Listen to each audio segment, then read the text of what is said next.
दोबारा आप समझती हैं कि ये उज़्मा बुखारी साहबा के जो इक़दामात हैं वो बहुत बेहतरी है, उससे बेहतरी आई है थिएटर के अंदर। ऑफ कोर्स आपको भी लगता है, क्योंकि मेरा ख्याल है कि आप देखने वाले हैं और आप लोग वो हैं जो बताते हैं, ठीक है ना, कि हाँ भाई ये काम गलत है, ये अच्छा है। तो मेरे ख्याल में उज़्मा बुखारी साहिबा और मरीम नवाज़ शरीफ साहिबा का ये जो इक़दाम है, ये जो कदम उठाया फ़ीमेल्स के लिए, ख़ासकर आर्टिस्टों के लिए, पाकिस्तान में किसी भी ख़वातीन, किसी भी बच्ची के लिए कोई भी काम, वो मेरे ख़्याल में ख़वातीन जो है ना ज़्यादा मजबूत हो गई हैं। और जो एक बेटियां जो करनी चाहिए थी काम, वो उन्होंने किया। तो मैं तो उन्हें सलूट पेश करती हूँ कि हम जैसे लोग, हम जैसे कितने लोग वापस आए हैं और वापस आएंगे अभी।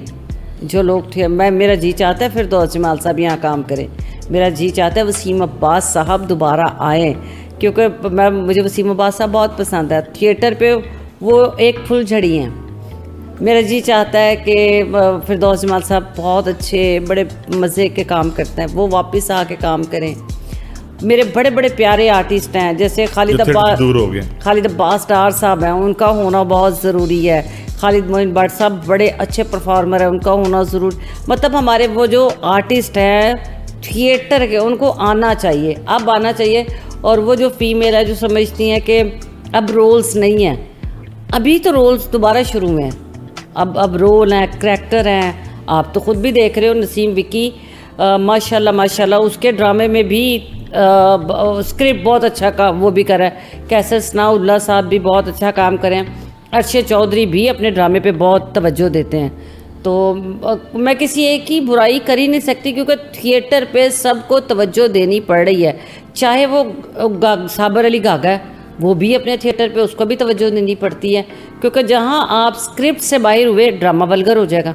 अच्छा, ये बताएं कि 90 जितने भी आपने नाम लिए हैं, ये बड़े बड़े आर्टिस्ट थे, ठीक है ना, ये सारे के सारे 90 के दौर में अपने रूज पर थे। हमारा जो थिएटर था, ड्रामा था, वो 90 की दहाई में अपने रूज पर था, ठीक है। आप क्या समझते हैं कि ये टर्निंग पॉइंट कहाँ था, किस तरफ चला गया थिएटर हमारा?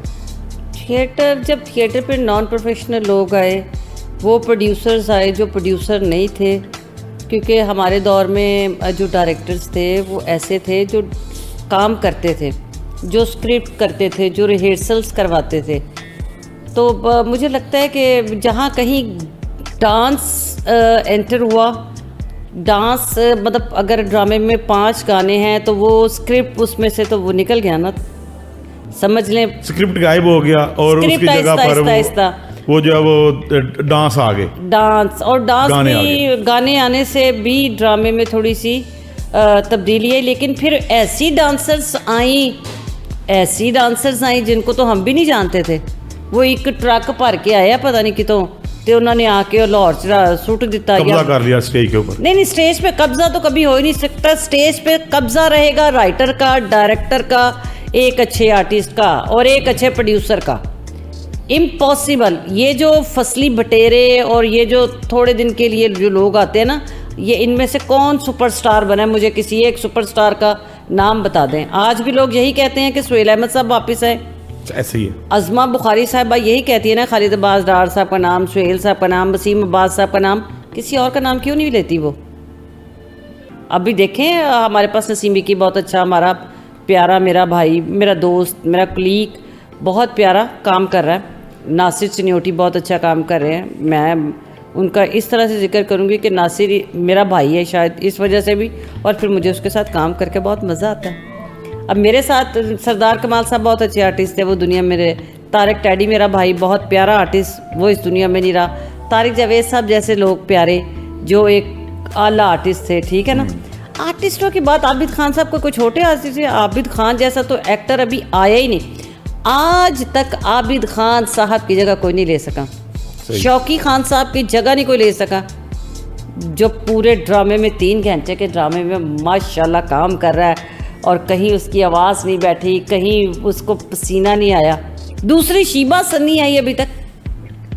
काम है, काम के लिए मेहनत करनी पड़ती है, काम के लिए रिहर्सल्स करनी पड़ती हैं। हमारे हम अभी आपने मेरा धोबन वाला रोल देखा, उसमें आपने देखा कि मैंने मैं अपने रोल के मुताबिक कपड़े पहनती हूँ, और उस नजर आई कि वो ये वाकई धोबन है, ये स्टेज के ऊपर जो फिर रही है औरत, ये धोबन लग रहे थे कैरेक्टर, ठीक है ना।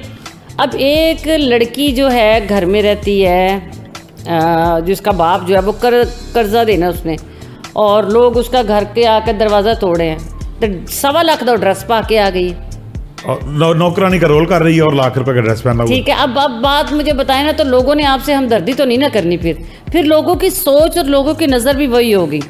अल्हम्दुलिल्लाह रब्बिल आलमीन, हमें हमारे बड़ों ने सिखाया था कि जो आप इसमें इरफान खोसर साहब का बहुत बड़ा हाथ है। मैं सारी ज़िंदगी भी उनका दे नहीं दे सकती। मैं मुनीर राज, मेरे असल में जो मेरे उस्ताद मुनीर राज साहब, मैं उनका दे नहीं दे सकती। मसूद अख्तर साहब का मैंने एक ड्रामा था, उस ड्रामे का नाम था पेंडू गया दुबई, मेरी ज़िंदगी का चौथा ड्रामा था। तो उसमें मैंने मेकअप किया और कपड़े बड़े अच्छे पहने। उन्होंने कहा हुने मुँह तो क्या अब, लेकिन मैं क्योंकि सेट पे जाना था, उन्होंने मेरे ही दुपट्टे से मेरा सारा मुंह ऐसे कर दिया। उन्होंने कहा तू गरीब है, कोई नहीं, अंदर जाके सिर्फ यही कह देना कि ना के चौथा ड्रामा था मेरा, कि वो तुम्हें कोई कह देगा तू कि ये आटा बाटा बनी है या तुमने क्या किया हुआ है। तो मैंने ऐसे डायरेक्टर्स के साथ काम किया जिन्होंने। आपका कहने का मतलब है कि गेटअप जो थे वो बहुत जरूरी है। गेटअप बहुत जरूरी है। अरे गेटअप ये 14-15 साल गेटअप ही गायब रहा है।